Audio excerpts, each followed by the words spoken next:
Olá pessoal, boa noite, tudo bem? Iniciamos mais uma live da Procuradoria-Geral do Estado de Alagoas através do Centro de Estudos da PGE e hoje teremos a grata satisfação de receber o professor Rodrigo Becker aqui na PGE-AL. Professor Rodrigo Becker, que é advogado da União, ele é consultor jurídico do governo do Distrito Federal, é doutorando pelo UERJ, é um grande processualista e estará conosco para falar de um tema extremamente relevante para a advocacia pública, que é o tema do cumprimento de sentença contra a Fazenda Pública. Sejam bem-vindos todos, né?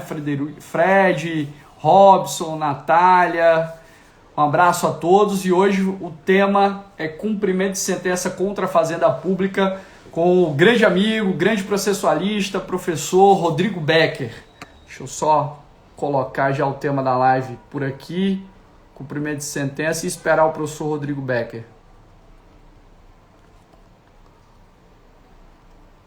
Grande aula que teremos hoje.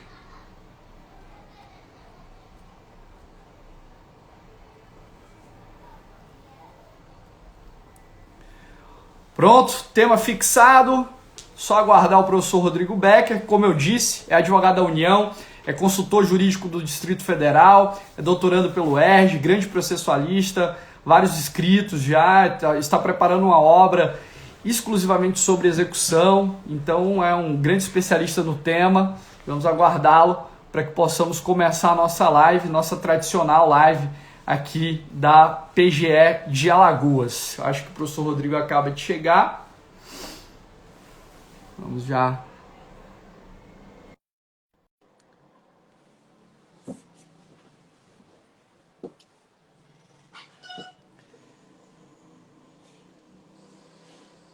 Fala, meu amigo. Tá me ouvindo? Tudo bom, bem? Luiz? Como é que Certo? tá? Tudo certo, Tudo tudo bem. bem. Primeiro, dizer que é uma satisfação, é um prazer imenso te receber aqui na Procuradoria-Geral do Estado de Alagoas. Transmito um abraço do nosso Procurador-Geral, doutor Francisco Malaquias. E digo que gostaria de te receber presencialmente, né? Mas por conta da pandemia, a gente teve que fazer essa adaptação, mas sem prejuízo de um encontro futuro para discutir, debater outros temas. Eu sei que você não só tem vários amigos aqui, como gosta também de Maceió, então vai ser uma honra te receber. Já te apresentei, né? Rodrigo, advogado da União, consultor jurídico do DF, doutorando pelo UERJ, grande processualista, presidente do Instituto Brasiliense de Direito Processual e também, mais importante, torcedor do Grêmio, que hoje comemora, né, 116 anos, é isso? Acho que são 17. 117 anos, 117 anos. Né? E estamos aqui na live para falar de cumprimento de sentença, né? Mas sei que você vai comemorar depois. Meu amigo... Bom, hoje é dia de comemoração, 117 anos. Não tem muita para comemorar, não. O time está patinando aí, mas dá para... Mas em breve vai se reerguer. Passo a É. palavra para ti, para as considerações iniciais, para depois a gente começar o nosso bate-bola aqui, falar um pouco sobre cumprimento de sentença contra a Fazenda Pública. Obrigado mesmo de coração por ter aceito o convite, por estar conosco. É uma honra imensa para a PGE de Alagoas. Eu que agradeço, Luiz. Brigadão mesmo. Você que é um parceirão aí do processo civil já tem tempo. Como você falou, é uma honra para mim falar na PGE de Alagoas, primeiro porque eu tenho vários amigos. Você, nosso grande neto que está por aí, né? Leonardo Máximo, e outros aí que a gente teve a oportunidade de conviver em algum momento da vida. E, Luiz, é extensível o meu cumprimento a todo mundo, todos os procuradores, procuradoras aí do Estado. Maceió é uma cidade que eu adoro. Meu cunhado mora aí, marido da minha irmã, então tenho um carinho ainda mais especial. Mas estou à disposição aqui, vamos bater esse papo aí. Hoje, realmente, deixar só um abraço para o nosso Grêmio, que faz 117 anos. Nada a comemorar, mas... Era para fazer a live com a camisa, hein? Era para fazer a live com a camisa. Tá chateado mesmo com o time, hein? Não está merecendo, mas eu vim de azul, pelo menos. Beleza, meu amigo. Um abraço para todos os colegas procuradores que já estão por aí, servidores, estagiários, assessores, enfim, todos que estão prestigiando a live. Deixa eu começar pedindo para você fazer um panorama geral acerca do cumprimento de sentença contra a Fazenda Pública, considerando que o Código de Processo Civil de 2015 ele estabeleceu uma fase de cumprimento de sentença de obrigação de pagar quantia contra a Fazenda, né? Então, quando nós temos hoje um título executivo judicial formado contra a Fazenda Pública, nós temos que pleitear ou postular a deflagração de uma fase de cumprimento de sentença contra a Fazenda. E antes, né, no CPC de 73, em relação às obrigações de pagar quantia, ainda se fazia necessário no que diz respeito aos títulos executivos judiciais, ter-se aí um novo processo, um processo executivo autônomo. Queria que você falasse um pouquinho sobre, em termos gerais, sobre essa fase de cumprimento de sentença, essa reformulação empreendida pelo CPC de 2015, no que ela foi benéfica e no que ela não foi em relação à estruturação da execução contra a Fazenda. Então, Luiz, você fez uma observação importante, que a gente teve a mudança, né, com o CPC de 2015 nessa execução contra a Fazenda Pública, e é interessante a gente observar de antemão que a gente está tratando aqui, e isso é importante porque muitas pessoas se confundem, até nós aplicadores do direito nos confundimos, que estamos atuando no dia a dia. A gente está tratando aqui da execução em que a Fazenda Pública é a devedora, certo? Não a execução em que a Fazenda Pública é credora. E o segundo ponto importante é que a gente está tratando aqui da execução de título judicial e não da execução de título extrajudicial. Pode parecer bobagem, né?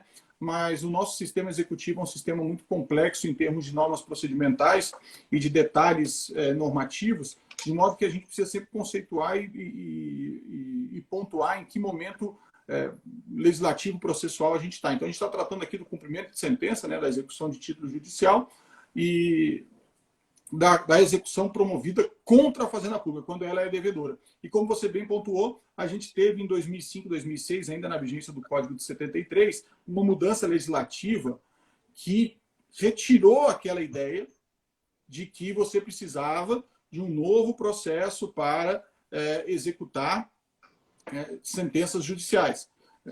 Se alguém teve a oportunidade, você não teve essa oportunidade não, mas eu cheguei a pegar a execução contra a execução de título judicial, em que você tinha que tirar cópia do processo, do título judicial e ajuizar uma nova ação, que era a ação de execução. Em 2005 isso aí mudou e aí a gente veio com essa...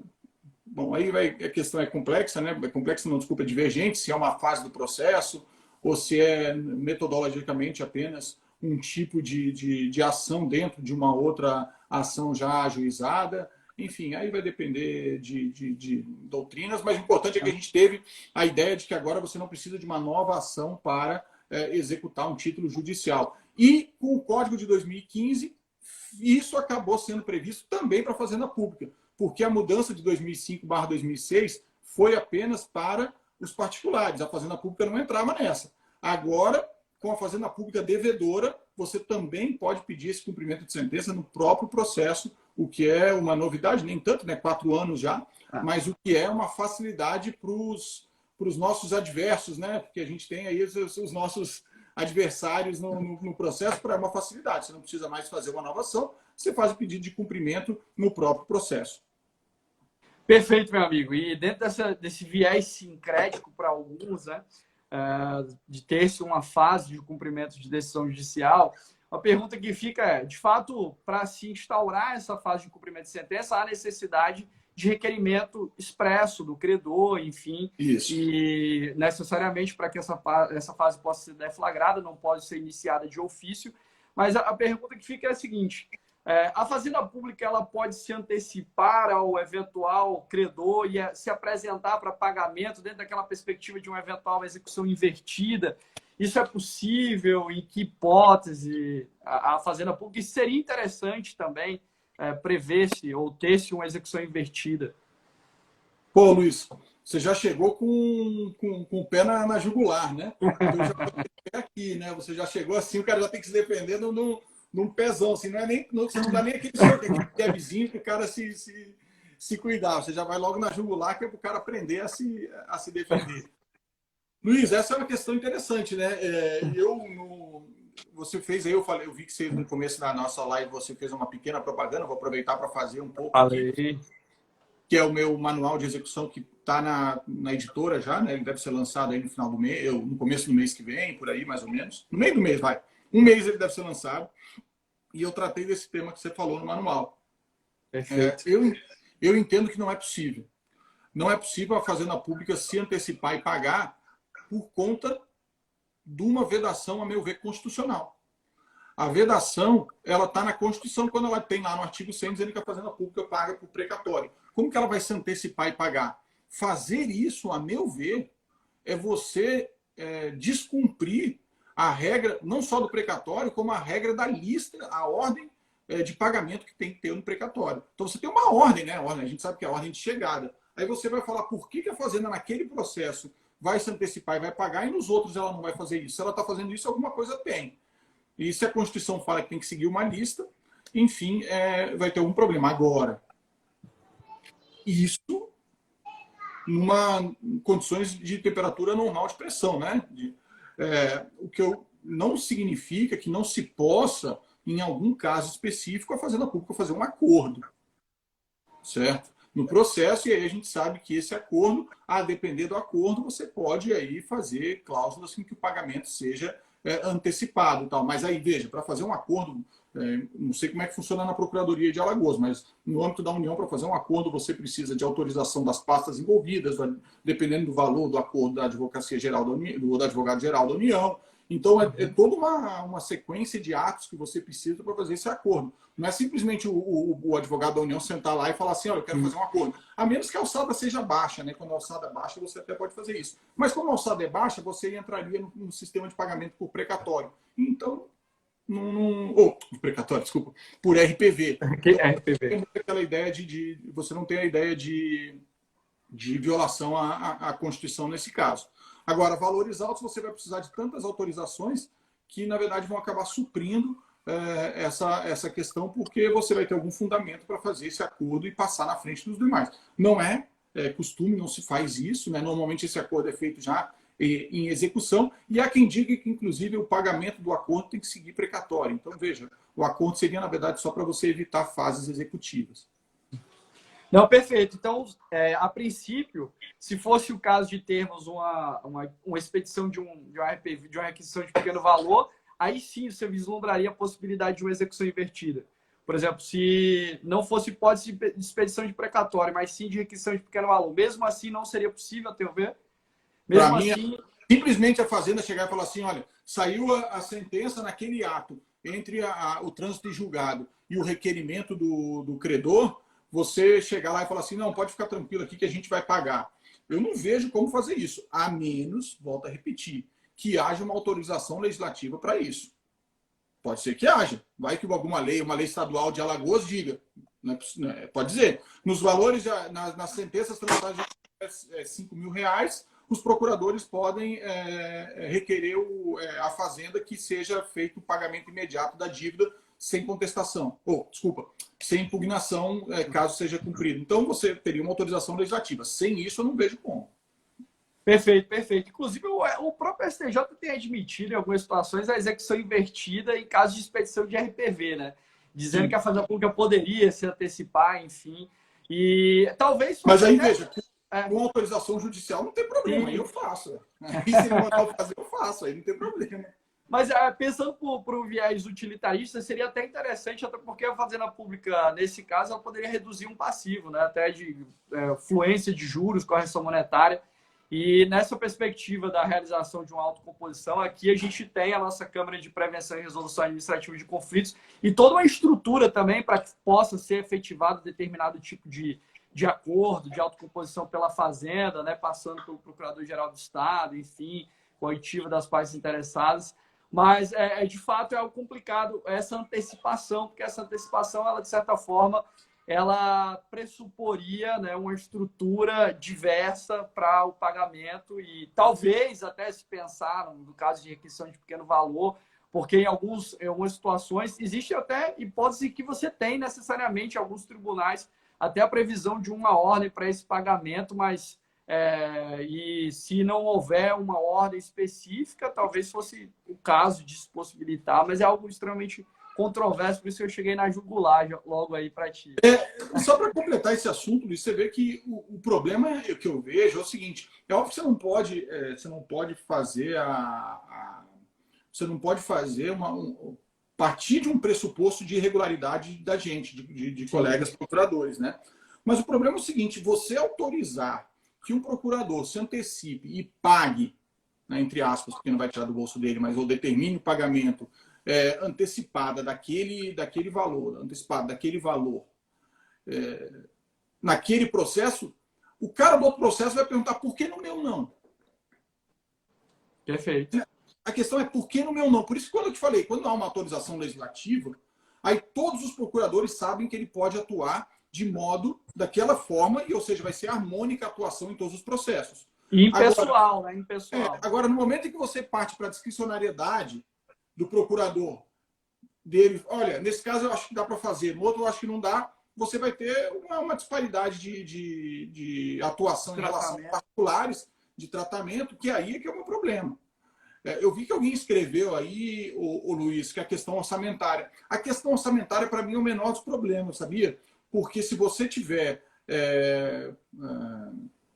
Normalmente, esses pagamentos eu estou defendendo que seriam para RPV, né? Que é o que a gente está discutindo, porque para precatório parece possível. Partindo dessa premissa.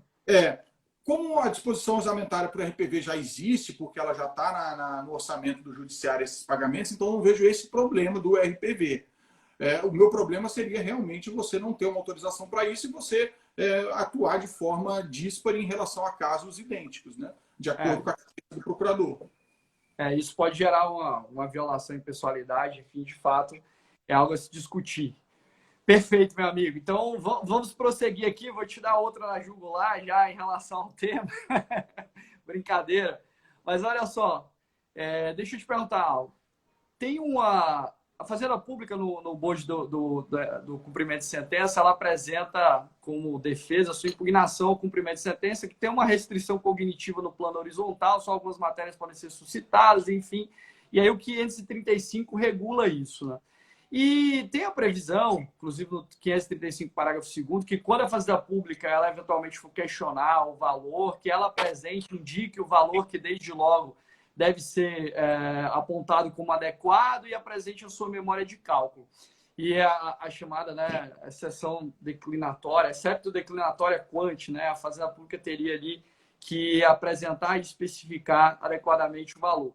A pergunta é, se a Fazenda Pública não, por exemplo, ela indicou o valor que ela entende como correto, que destoa do que a parte apresentou para o cumprimento de sentença, mas a Fazenda Pública deixa de apresentar memória de cálculos, até porque, diante da estrutura burocrática que a gente tem, enviar um ofício, enfim, muitas vezes você não consegue receber as informações. Será que nesse caso tem que ter uma rejeição, deve existir uma rejeição liminada, se esse for o único fundamento apresentado pela Fazenda na impugnação ao cumprimento de sentença, será que deve haver uma rejeição liminar da impugnação apresentada ou a Fazenda Pública deve ser intimada para eventualmente emendar a sua impugnação, apresentar a memória de cálculos, enfim. O que você acha sobre esse tema? Fala aí. Você quer a resposta do advogado da União ou você quer a resposta do processualista? Qual que você quer? As duas. Bom, cara, meus colegas que me desculpem, mas não tem o menor sentido você ter esse tratamento diferenciado entre o particular e a Fazenda Pública. Para o particular, existe a regra específica dizendo, né, você não apresentou a memória de cálculo, aquele ponto, ou seja, na verdade, você não explicou por que você está impugnando aquele ponto, aquele ponto o juiz não vai conhecer. Não vai conhecer da impugnação. Se ela for total naquele ponto, não vai conhecer de toda a impugnação, ou se houver outra alegação, parcialmente em relação àquele tópico discutido, que é o excesso de cálculos. Bom, na minha concepção, não tem por que ser diferente para a Fazenda. Não tem porquê. Eu não vejo uma ideia porque, mas ela impugnou. Mas não tem, a Fazenda Pública não tem negativa geral. Não existe negativa geral para a Fazenda Pública. Isso, para mim, é negativa geral. Você possibilitar que a Fazenda Pública diga, olha, para mim o valor, uma execução de 100 mil, para mim o valor correto é 80 mil. Porque, esqueci de apresentar. Esqueceu de apresentar, já era. Não existe negativa geral. Você não explicou o porquê. Como é que você trouxe? Mas ele vai intimar a Fazenda. Com todo o respeito a nós, aos nossos colegas, aos nossos colegas de Fazenda, mas eu não vejo como fazer isso. Para mim, não tem sentido você dar esse tratamento diferenciado. A Fazenda Pública já tem um prazo diferenciado para impugnar. Ela já tem a possibilidade de pagamento de modo diferenciado, que é via precatório. Eu não vejo por que você ter mais um benefício em relação à Fazenda Pública nesse caso. Aí você falou uma coisa importante. Às vezes você não recebe os cálculos, né, do setor de cálculo devido e você acaba não tendo que fazer. Bom, aí vem o meu ponto que eu te falei. Você quer a resposta como advogado público? Como advogado público eu te falo. Então a gente tem que realmente ser intimado. Porque, eu não sei o que fazer. Se os caras não querem me mandar os cálculos, eu não sei o que fazer. Agora, pensando do outro lado, como particular, a Fazenda tem lá o advogado da União e tem o cara do setor de cálculos. Isso tudo é conceito amplo de poder público de fazenda. Isso é um problema deles, não meu. Entendeu? Então, eu vejo assim, eu costumo ver muito do outro lado também. Uhum. Não, eu concordo contigo. Acho que eu te fiz essa provocação até porque o tema ele ganha uma nova tonalidade com o CPC quando, no 535, parágrafo 2º, o código aponta essa necessidade de indicar o valor que a Fazenda Pública pressupõe como correto e também apresentar sua memória de cálculo.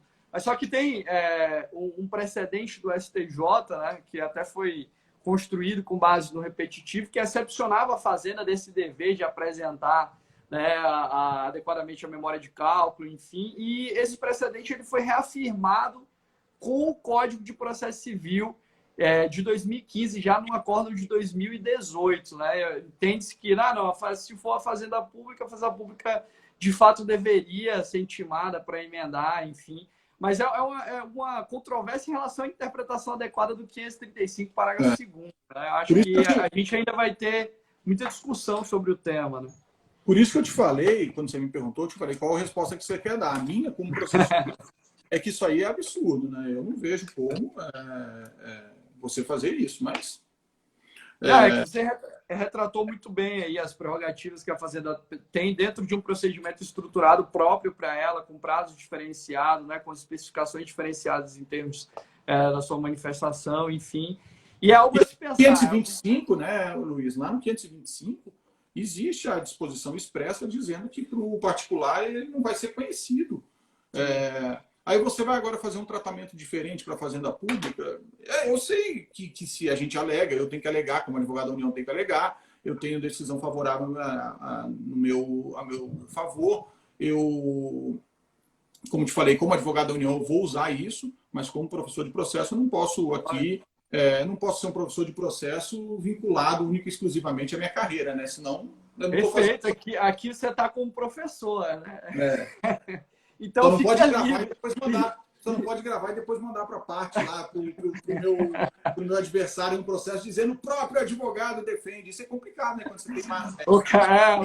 O cara junta o QR Code lá com o vídeo da live, né? Do Rodrigo falando que. Você sabe, fazendo um parênteses aqui, uma vez eu estava atuando no STJ, e aí eu atuava nos processos estratégicos do STJ e caiu para mim uma sustentação oral de uma tese processual que eu tinha escrito um artigo diferente.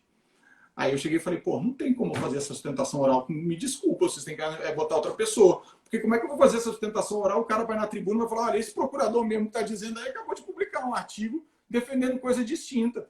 Então, e é complicado isso, a gente que está produzindo academicamente, sempre, né, analisando com cuidado as matérias, isso acontece de fato. E é comum, né? Porque vem alguém e fala, ó, tá aqui o artigo do Rodrigo, tá aqui o artigo do Vale sobre o tema, defendendo exatamente o contrário, né? Pois é complicado.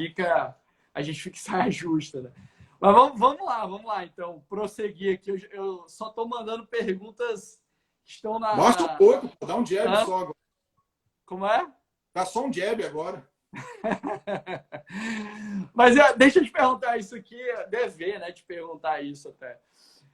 Falando ainda de impugnação ao cumprimento de sentença, e essa previsão que a gente tem lá no 535, parágrafo 5º e parágrafo 8º, né, dessa suposta relativização da coisa julgada, com a possibilidade de você alegar a inexigibilidade da obrigação quando a lei ou ato normativo está fundado em decisão do Supremo, que eventualmente declara a lei ou ato normativo inconstitucionais, e aquela previsão do parágrafo 8º e do 525, parágrafo 15º, que essa é mais problemática, que diz que nos casos em que a decisão do Supremo for posterior, né, ao trânsito em julgado, você passa a computar um prazo ali para ação rescisória.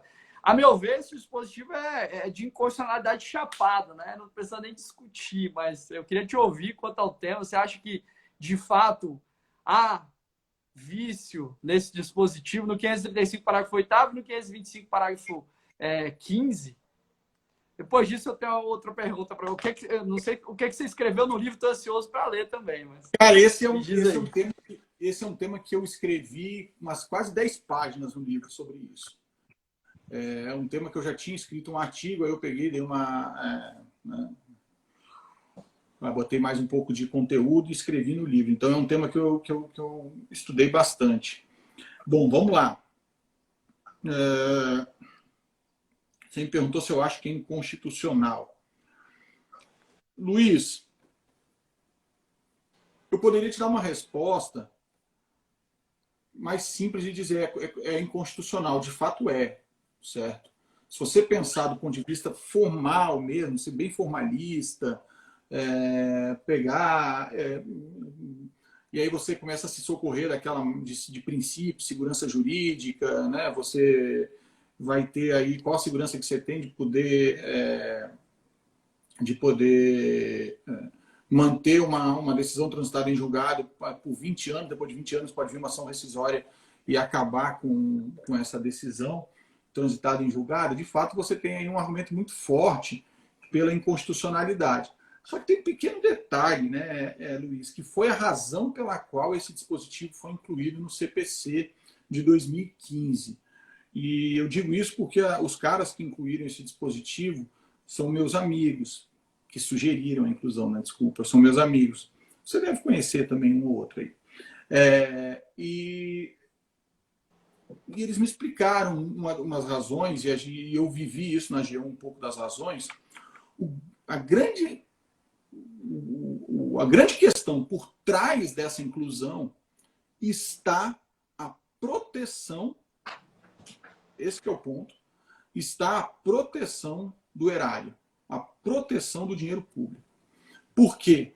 Para evitar que decisões transitadas em julgado façam malversação do dinheiro público, concedendo direitos contra disposição de lei ou em razão de leis interpretadas de modo equivocado pelo judiciário para fazer, entre aspas, o mal contra a fazenda. Isso foi a justificativa, tá? Só estou dando a justificativa. Alguém venha e me dê aqui uma voadora dizendo que isso é um absurdo. Óbvio que existem mecanismos, figuras processuais passíveis de serem usadas para corrigir esse tipo de problema, e não precisaria disso, não precisaria de um dispositivo como o 525, parágrafo 15, ou 535, parágrafo 8º, para poder resolver essa questão. Isso também é verdade.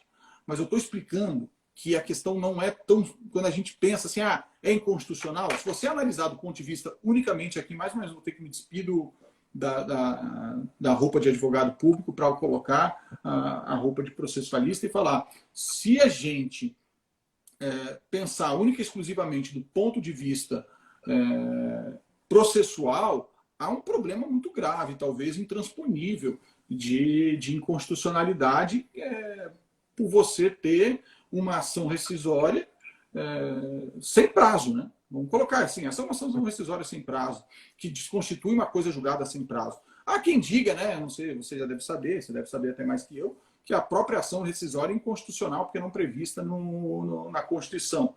Aí tem gente que diz, não, mas ela está prevista lá no 102 e no 105, portanto ela está prevista indiretamente, então a proteção da coisa julgada cede espaço à ação rescisória prevista em alguns dispositivos, espaços da Constituição, muito embora não esteja prevista expressamente para desconstituir a coisa julgada do artigo 5º. E aí você vem com uma ação rescisória sem prazo ainda para desconstituir uma coisa julgada que a parte já tinha segurança de que levou. E já tinha passado até 2 anos, né? E tem um outro detalhe também, que é o seguinte, que é o problema da preclusão. Porque essa alegação, ela pode ser feita, vamos esquecer um pouco a rescisória, ela pode ser feita em impugnação se a decisão do Supremo Tribunal Federal foi feita antes do trânsito em julgado. Se a decisão do Supremo foi antes do trânsito em julgado do processo, a parte pode alegar impugnação. Essa é a razão pela qual ela está no capítulo de cumprimento de sentença.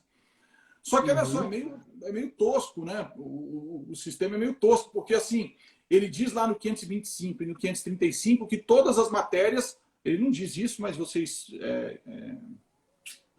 extrai isso, que todas as matérias são matérias que aconteceram pós-trânsito em julgado. questão de competência, questão de cálculo, questão de pagamento. A própria legitimidade também. A própria legitimidade salva. A única exceção que existe é a citação, mas é porque é um vício do próprio contraditório.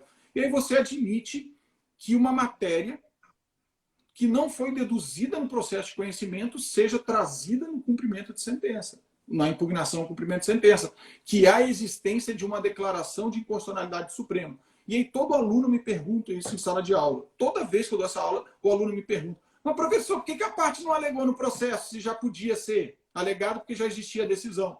Aí eu vou dizer: sei lá, ué. Não tem como te dizer, então, mas se ela não alegou, não precluiu. Bom, precluiu. Mas o artigo 525, parágrafo 15, ele acaba com todo o sistema de preclusão. Ele desmonta o sistema de preclusão. O cara que vier com o sistema de preclusão para cima de você, você tira a carta na manga e fala: 525, parágrafo 15, eu acabo com a sua graça. Ou seja, essa história de que preclusão consumativa, temporal, lógica, o 525, parágrafo 15 é um banho de água fria em tudo isso, né? Perfeito, perfeito. Meu amigo, e eu tenho outra dúvida, e é uma dúvida... Já pensei um pouquinho sobre o tema e tenho uma linha de posicionamento e gostaria de te ouvir, que é muito importante no âmbito da advocacia pública estadual, né, e municipal também. Que é o seguinte: quando a gente olha para o 535, parágrafo 5º e para o 525, parágrafo 12, o Código fala em decisões do Supremo Tribunal Federal em sede de controle concentrado ou difuso de constitucionalidade. Mas o Código não fala e não permitiria, né, a possibilidade de você ter uma alegação de inexigibilidade fundada em uma decisão do Tribunal de Justiça, em sede de controle concentrado de constitucionalidade, ali figurando como instância última para apreciação da constitucionalidade à luz da Constituição Estadual.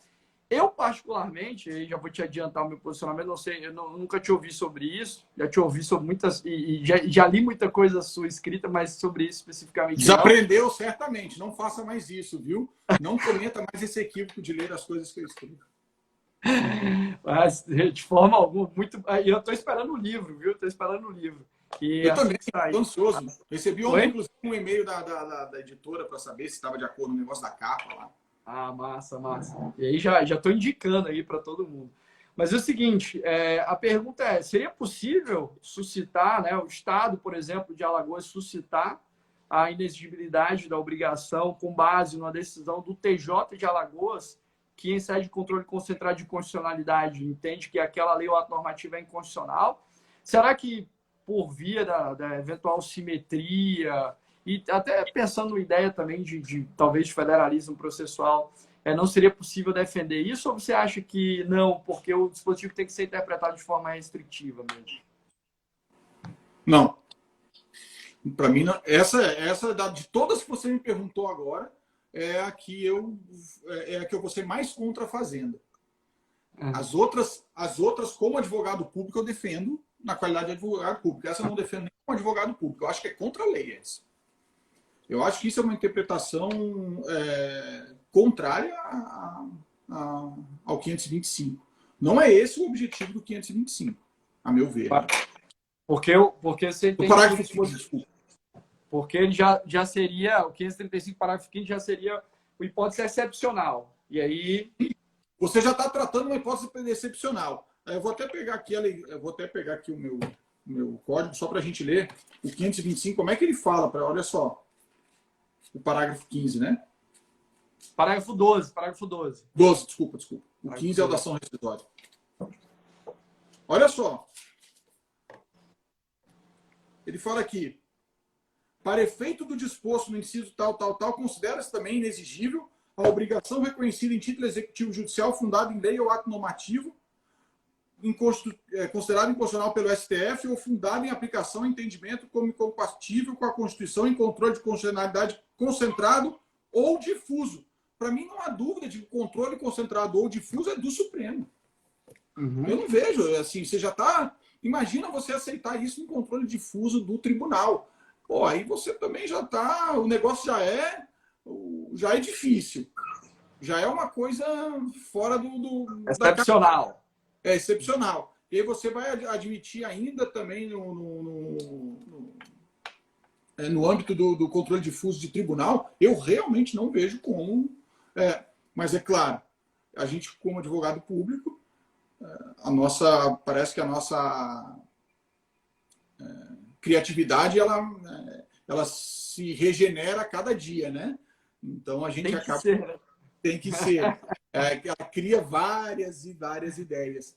Mas não, nesse ponto, Luiz, esse ponto eu não consigo nem defender, cara. Nem defender. Não sei se você já viu decisão nesse sentido aí do tribunal. Não, na verdade não. Eu já vi decisão contrária, né? Na linha do seu É, entendimento, dizendo que não seria possível porque o dispositivo, de fato, teria que ser interpretado restritivamente, enfim. Eu confesso que eu tenho pensado sobre isso, sabe? Principalmente no âmbito do controle concentrado de constitucionalidade do tribunal. Talvez... por exemplo, se o TJ de Alagoas julgar uma ADI aí contra uma lei estadual. Com base exclusivamente em um dispositivo da Constituição Estadual que não é de reprodução obrigatória. Né? Então, assim, morreria a discussão ali, o TJ estaria exercendo a sua análise da constitucionalidade do dispositivo, e se você guardar as devidas proporções, né, talvez pensando no viés simétrico, numa simetria, talvez fosse possível. Agora, de fato, esse é um dispositivo excepcional, inclusive isso ficou claro na ADI do Supremo que analisou o 741, enfim, né, o 475L, que o Supremo já disse, olha, inclusive fez referência ao 525 e ao 535, disse, olha, situação excepcional, enfim. Mas é algo que eu tenho pensado,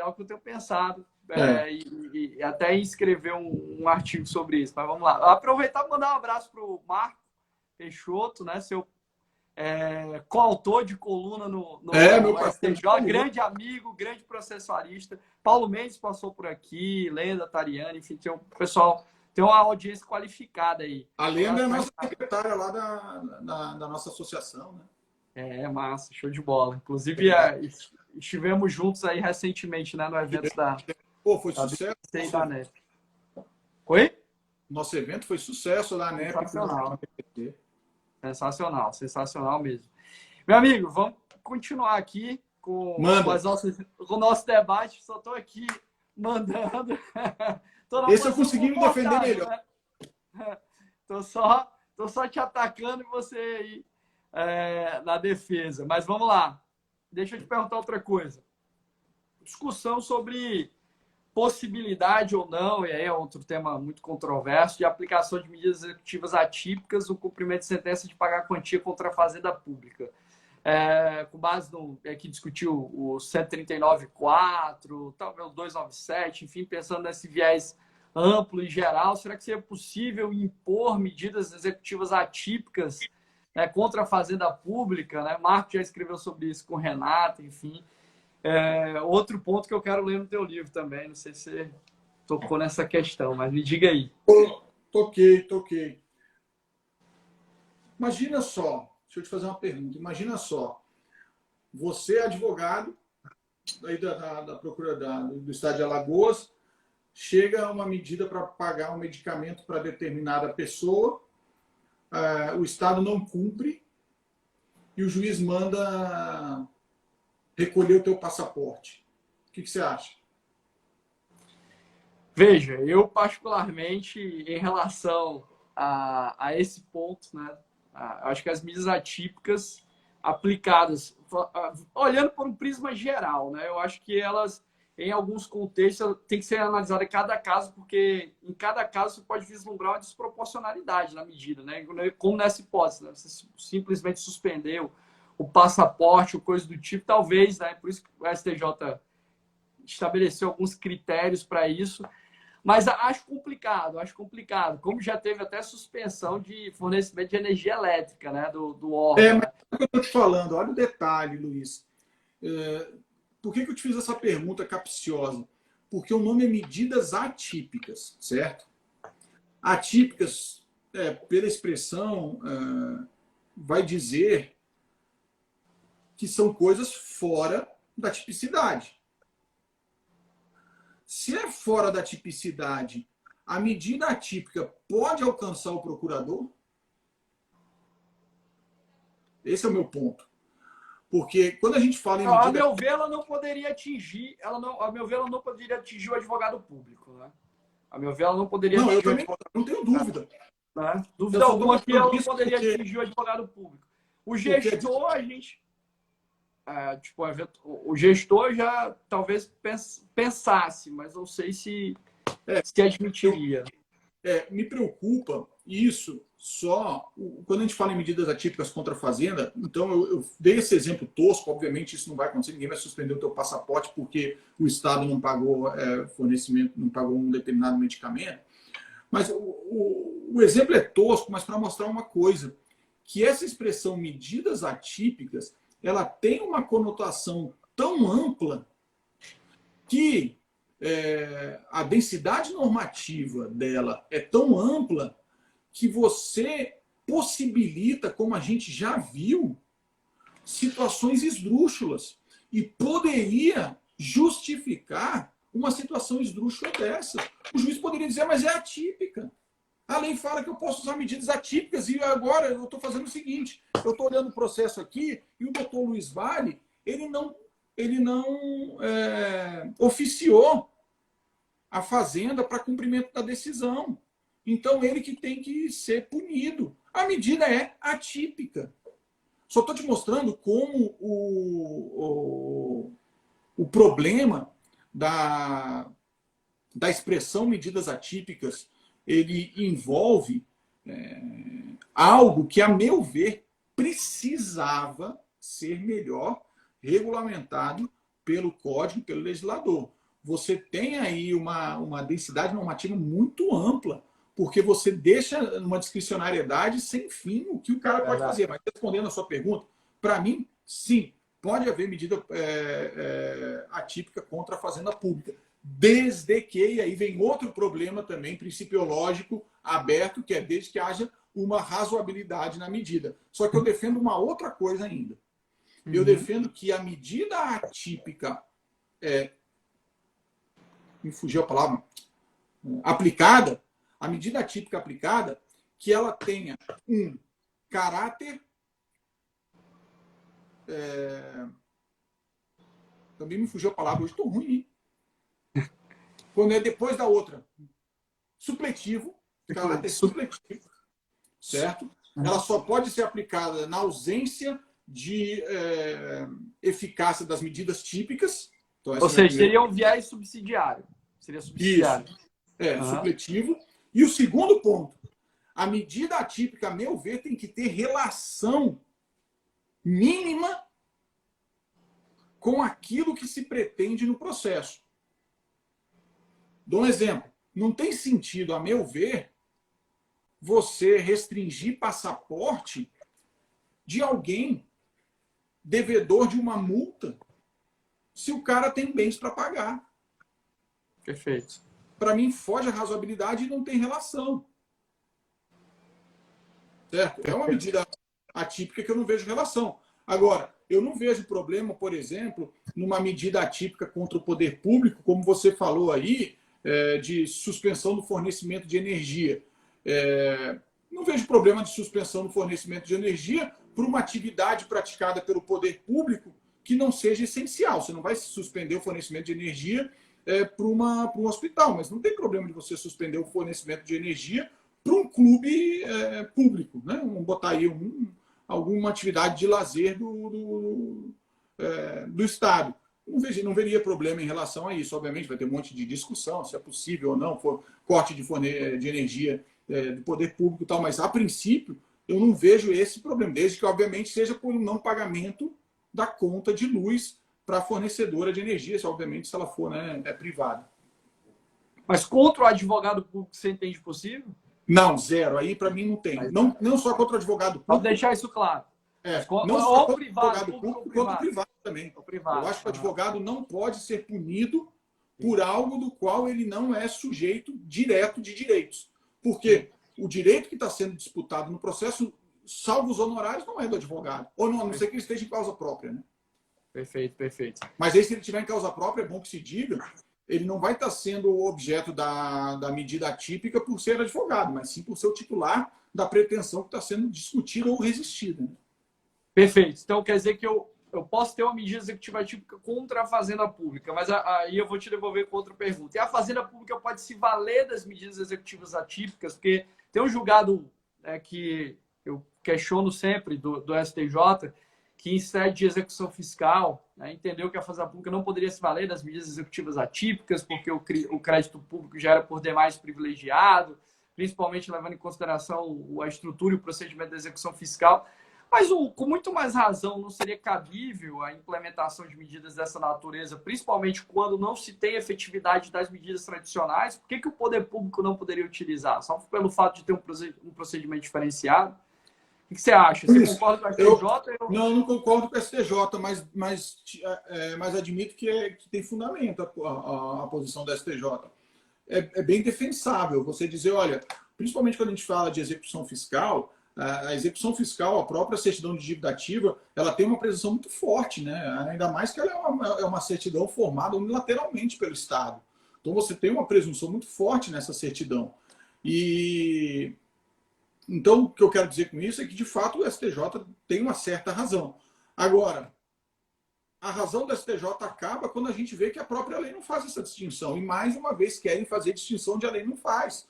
O STJ tem feito isso muito. Ele tem feito aplicado, a gente tem visto, né, nos grupos que a gente participa, a gente tem debatido o tanto que o STJ quer dizer coisas que a lei diz ao contrário. A lei fala, é possível, 139 é possível ao juiz aplicar medidas atípicas. Ele não fala, é possível ao juiz aplicar medidas atípicas, salvo quando a Fazenda Pública for credora em execução fiscal.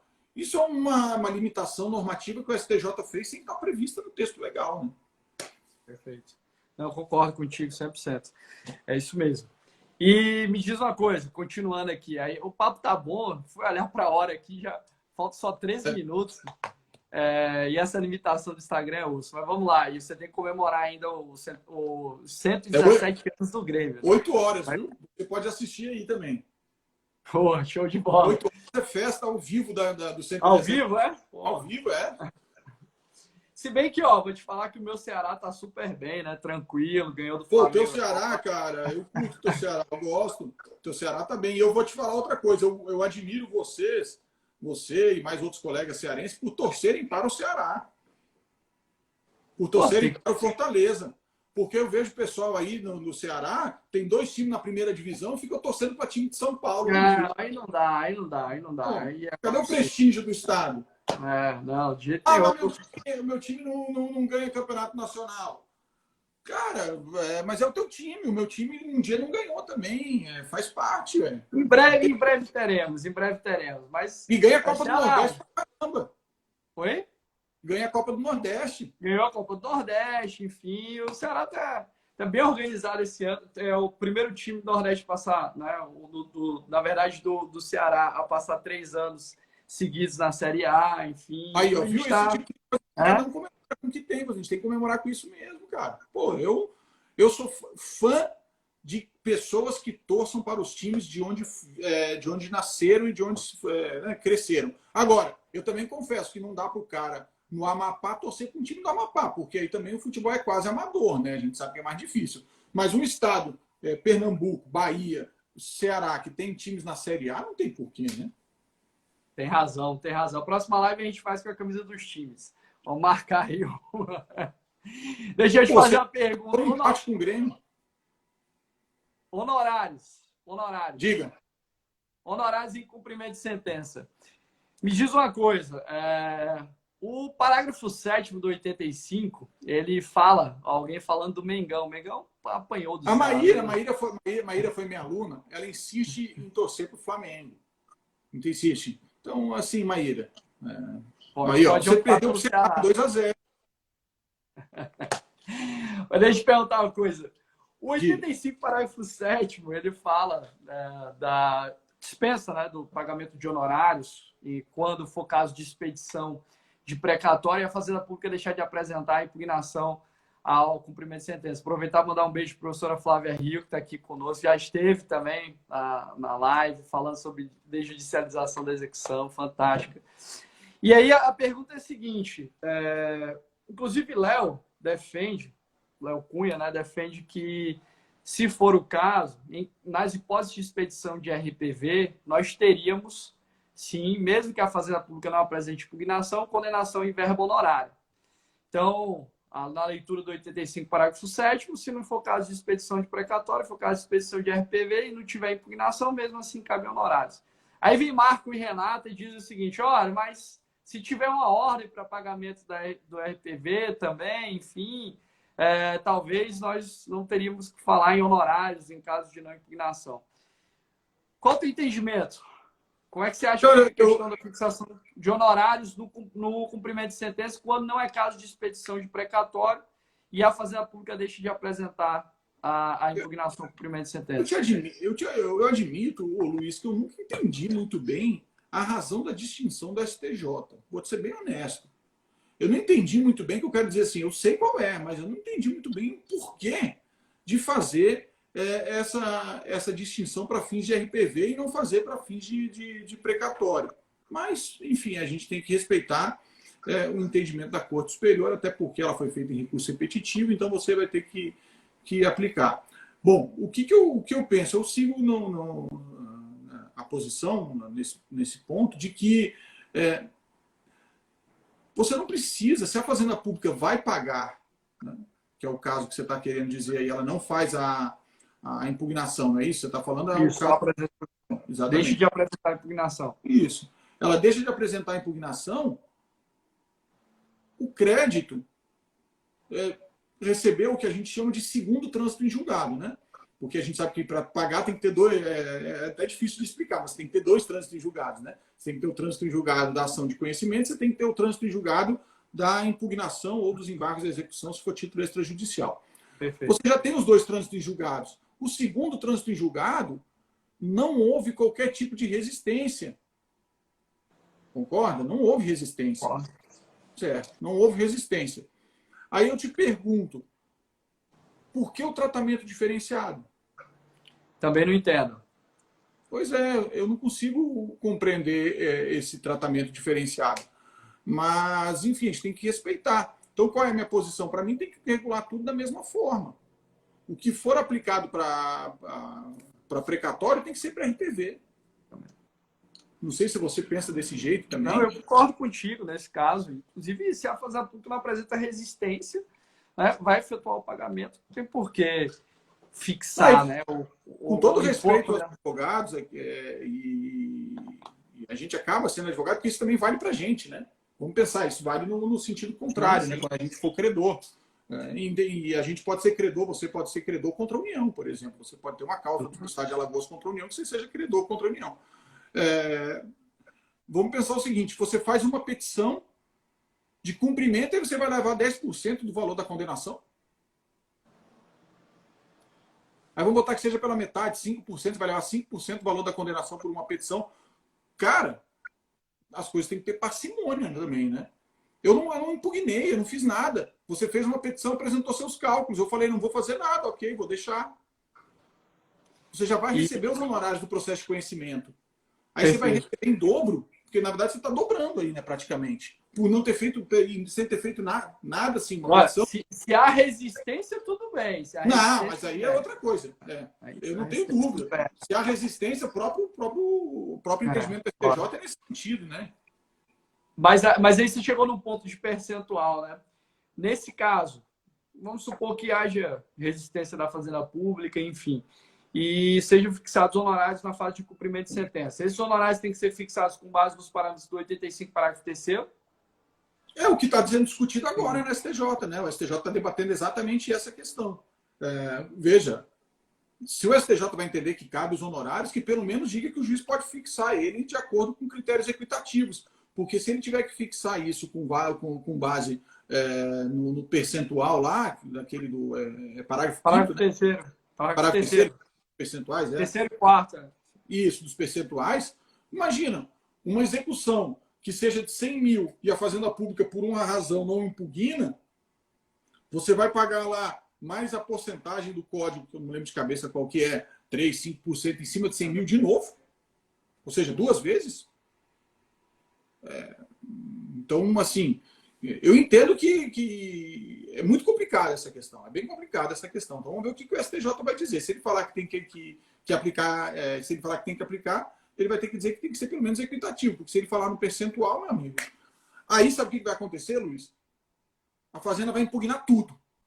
E aí os caras vão vir para o outro lado e vão dizer, o particular vai vir para o outro lado e vai dizer, ah, mas a Fazenda não para de impugnar. Ela impugna tudo. Mas como é que ela não vai impugnar? Porque se ela não impugnar, ela vai tomar um ferro de honorários, então é melhor impugnar, vai tomar o ferro do mesmo jeito, né? Não, beleza. E essa é uma questão, a gente está acompanhando de perto, né? Essa aplicação do parágrafo 8º, né? Da fixação equitativa, enfim, ou a aplicação do parágrafo 3º é um tema que está para ser resolvido. Acho que até já começou, né, o julgamento de vista, não lembro se é bem isso, ou se foi pautado e não foi julgado ainda. Tem alguma coisa nesse sentido, não lembro exatamente qual é, mas eu sei que está nessa, né, eu sei que está para a Corte Especial decidir isso aí. E exatamente essa discussão, né, para saber em que caso você vai aplicar fixar os honorários de forma equitativa, né? Ou se toda situação envolvendo a Fazenda, você vai aplicar o parágrafo 3º. Né? Pois é, exatamente. Se você for aplicar todas indistintamente o parágrafo 3º, você vai criar essa questão. Mas se você for utilizar os critérios ali do parágrafo 3º, você vai ter que dizer que também cabe, vai continuar dizendo que cabe para RPV em caso de não apresentação de impugnação. Pô. Complicado. Tem que contar, né, Luiz? Só para completar, a gente que é advogado público, muitas vezes você vê lá sentenças de 5, 6 mil contra a Fazenda. O custo para você impugnar é muito maior do que para você deixar correr em Albis e depois aquilo você paga por RPV ou você paga por precatório, se for o caso, né? Se for um município pequeno que o patamar seja maior. Mas aí, se você tiver fixação de honorários nesse caso, a Fazenda vai impugnar justamente... É esse o meu ponto, porque aí já não vai... Aí o custo... Aí a gente já está na análise econômica do processo, aí o custo já vale. O custo de impugnar já vale, né? Já vale, exatamente. Meu amigo, faltam 3 minutos, eu só quero te agradecer de coração. O tempo voou aqui, a gente falando sobre esse tema que é tão importante para nós, advogados públicos, para todo mundo, na verdade. E você ter disponibilizado 1 hora do seu tempo, que eu sei que é corrido, para vir aqui, para prestigiar a PGE de Alagoas. Foi fantástico, eu agradeço a todo mundo que participou, todos os colegas da Procuradoria, amigos, professores, enfim, muita gente boa aqui na nossa live. E eu quero te agradecer mesmo, já registrar aqui na live o convite para você vir a Maceió assim que tudo isso passar. Obrigado mesmo de coração, pode sempre conosco. Deixa aqui mais uma vez um abraço do Procurador-Geral, pediu para eu transmitir para você e agradecer também a disponibilidade de ter vindo aqui. Você tem 2 minutinhos aí para os seus agradecimentos finais, sua fala final, mas eu muito grato a você. Obrigado, meu amigo, de coração por ter vindo aqui hoje. Eu que agradeço, Luiz. Obrigado mesmo. Para começar, eu gostaria que o Ilmo Moreira fosse cancelado peremptoriamente das suas lives, ele não fosse mais permitido ele assistir lives. O segundo ponto, quero mandar aqui um abraço para a Flávia, para a Fernanda, para a Maíra, que assistiram aí a live, elas são umas queridas. E obrigado mais uma vez pelo convite, viu? Estou sempre à disposição, a gente está sempre na parceria e parabéns pelo seu trabalho aí, viu, Luiz? Pô, meu amigo, também tem referência aí no processo civil alagoano. E manda um abraço pro Neto aí, pra gente.